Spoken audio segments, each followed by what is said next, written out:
வணக்கம், என் அன்புள்ளங்களுக்கு வணக்கம். இன்னைக்கு அம்மா வந்து எறா கிரேவி பண்ண போகிறேன். எறா முருங்கைக்காய் போட்டு இந்த பாருங்க, இது வந்து 1/2 கிலோ எறா பாயுது.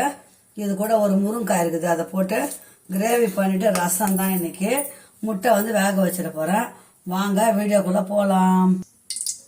நான் வந்து மீன் வறுத்த எண்ணெய் இருந்ததுப்பா, நேற்று மீன் வறுத்தோம், அந்த எண்ணெய் இருந்தது, அதனால அது வேஸ்ட்டு பண்ணாத. அதுலேயே அம்மா வந்து எறா செய்கிறோம். ஒரு நாள் தானே, ஒன்றும் பண்ணாது, கோல்டு வின்னர் எண்ணெய் தான். இன்றைக்கி வந்து அதில் எறா கிரேவி பண்ண போகிறேன். எண்ணெய் ஊற்றிட்டேன், எண்ணெய் காஞ்சிட்டோம். 2 சோம்பு போட்டுக்கலாம். நான் கருவேப்பிலை கூட உருவி போட தூக்கி போட்டுறாங்கன்ட்டு இந்த பாருங்க, காஞ்ச கருவேப்பிலையெல்லாம் சேர்த்து வச்சு இந்த பாருங்க பவுடர் பண்ணி வச்சுக்கிறேன் பாருங்க.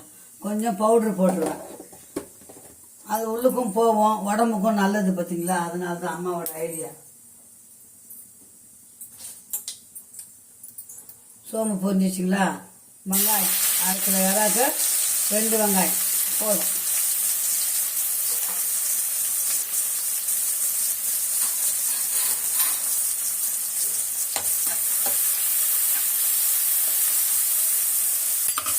வெங்காயம் வதங்கணும்னா கொஞ்சம் உப்பு போட்டுக்கலாம். கொஞ்சம் உப்பு போட்டோம்னா கொஞ்சம் நல்லா வதங்கிடும், சீக்கிரமாக வரும்.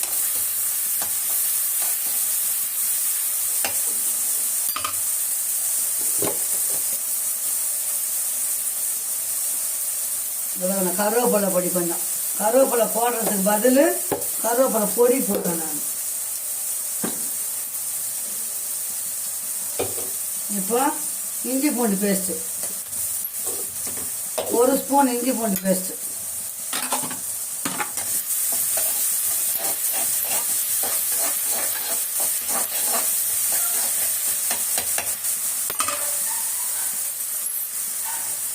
தக்காளி இல்லை, ஆனால் கொஞ்சமாக தக்காளி, ஒரே ஒரு பெரிய தக்காளி தான் போட்டுக்கணும். இருந்தால் இன்னும் கூட 2 போடலாம், தக்காளி இல்லை. இன்னும் முருங்கைக்காய், ஒரே ஒரு முருங்கைக்காய் தான் இருந்தது, ஆனால் முருங்கைக்காவை அதில் போட்டுடும். கொஞ்சம் நல்லா வதங்கணும் பிள்ளைங்களா. இப்போ முருங்கைக்காய் வெங்காயம் தக்காளி வதங்கிச்சு, இஞ்சி பூண்டு பேஸ்ட்டு போட்டாச்சு. இந்த எறாவை அதில் போட்டுக்கணும்.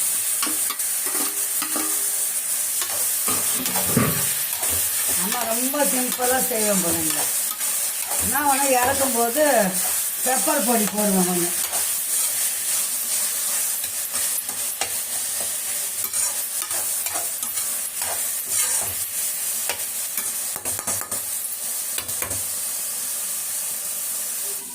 கொஞ்சம் ஒரு 5 நிமிஷம் மூடி வைக்கலாம்.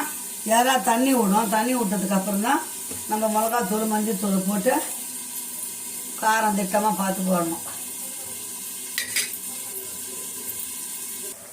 இப்போ பார்த்தீங்களா, அது பாருங்க எவ்வளோ தண்ணி விட்டுக்குது பாருங்க. நம்ம தண்ணியே ஊற்றலை தானே, எவ்வளோ தண்ணி விட்டுக்குது பாருங்க. எறாக்கெல்லாம் தண்ணி ஊற்றக்கூடாது, டேஸ்ட் வந்து கம்மியாகிடும்.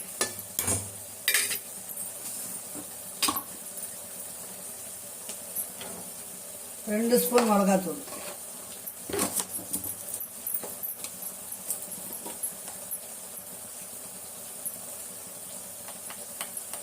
ஒரு 1/4 ஸ்பூன் மஞ்சள் பொடி, அவ்வளோதான். இப்போ நல்லா கலக்கி விட்டுருவோம்.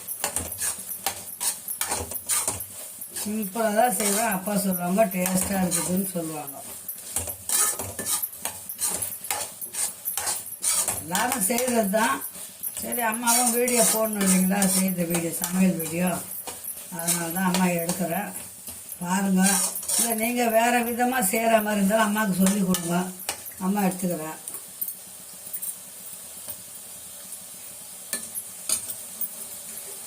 காரெல்லாம் கரெக்டாக இருக்குது. துளிவுண்டு உப்பு போட்டுக்கலாம்.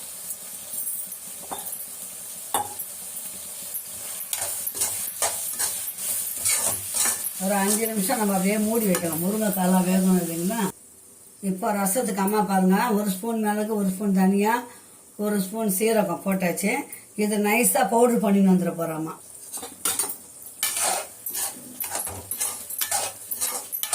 இப்போ எறா கிரேவி, சூப்பரான எறா கிரேவி முடிஞ்சிச்சு.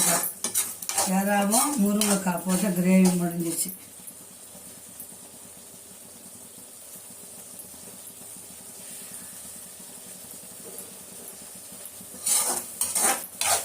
அவ்வளோதான். இதை இறக்கி வச்சுட்டு அம்மா வந்து ரசம் தாளிக்க போகிறோம்.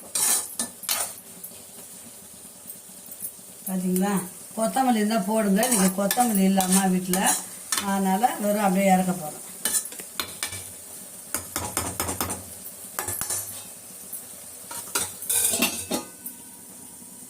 இப்போ இறா முருங்கைக்காத்து கிரேவி பண்ணியாச்சு, இறக்கி வச்சுட்டேன். இப்போ ரசம் தாளிக்க போகிறேன் அம்மா. இப்போ பாருங்கள், ஒரு தக்காளி சைஸு புளியை கரைச்சி வச்சுட்டேன். இப்போ அதுக்கு ஒரு கட்டி பூண்டு, 4 வரமிளகாய், கருவேப்பிலை புரியுதுங்களா. அதுக்கப்புறம் மிளகு, சீரகம், தனியா, அவ்வளோதான். ஒரே ஒரு தக்காளி இதில் போட்டு நான் மசிச்சு வச்சுக்கிறேன். அவ்வளோதான் ரசம் இன்னைக்கு. வாங்க டக்குன்னு ரசம் தாளிக்கலாம். காசு எண்ணெய்லாம் ஊற்றக்கூடாது ரசத்துக்கு, கசப்பு வந்துடும் காசு எண்ணெய் ஊற்றணும்னா.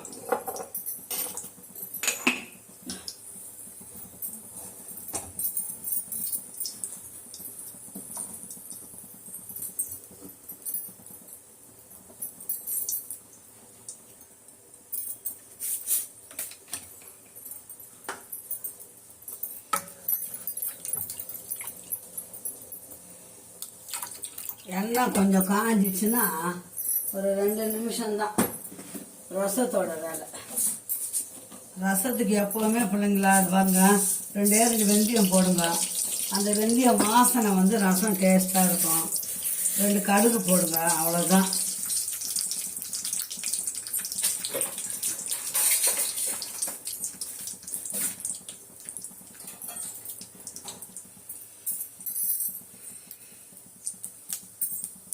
நல்லா படப்படம். இப்போ இந்த வரமிளகாய், பூண்டு, கருவேப்பிலை போட்டுக்கணும். அது கூடவே இந்த மிளகு, ஜீரகம், தனியா அதையும் போட்டுக்கணும்.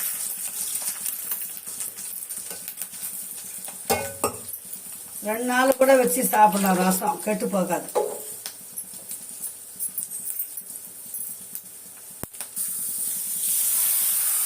தக்காளி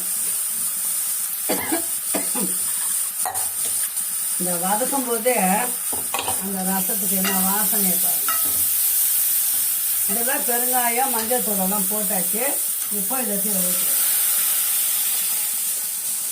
அவ்வளோதான், ரசம் முடிஞ்சு. கொத்தமல்லி கிடைக்கல இன்னைக்கு. கொத்தமல்லி போட்டிங்கன்னா டேஸ்ட்டாக இருக்கும். அதான் வர கொத்தமல்லி கொஞ்சம் போட்டு பவுட்ரு பண்ணிட்டு. கொத்தமல்லி இல்லைன்னு வச்சுக்கோங்களேன், கொஞ்சம் அந்த கொத்தமல்லி டேஸ்ட்டு வர கொத்தமல்லி போட்டிங்கன்னா அந்த டேஸ்ட்டு இறங்கிடும், சூப்பராகிடும். அவ்வளோதான் பிள்ளைங்களா, ரசம் முடிஞ்சுது. ரசம் கொஞ்சம் கொதி வரும்போது இறக்கிடலாம். இப்போ பாருங்கள் பிள்ளைங்களா, இறாவும் முருங்கைக்காய் கிரேவி பண்ணியாச்சு. அந்த பக்கம் வந்து உலை வச்சுட்டேன், சாதம் வச்சிருவேன். இந்த ரசம் கொதி வரப்போகுது. ஒரு சிம்பிளாக கொதி வரும்போது சும்மா 1/4 டம்ளர் தண்ணி ஊற்றி ரசத்தை இறக்கிடணும். அவ்வளோதான் அம்மா. இந்த வீடியோ வச்சோட முடிச்சுக்கலாம். மீண்டும் ஒரு நல்ல வீடியோ சந்திக்கலாம். பாய் செல்லுங்களா. அம்மா சேனல் சப்ஸ்கிரைப் பண்ணுங்கள், லைக் பண்ணுங்கள், ஷேர் பண்ணுங்கள், கமெண்ட் பண்ணுங்கள். பிடிச்சிருந்தா கண்டிப்பாக கேளுங்க.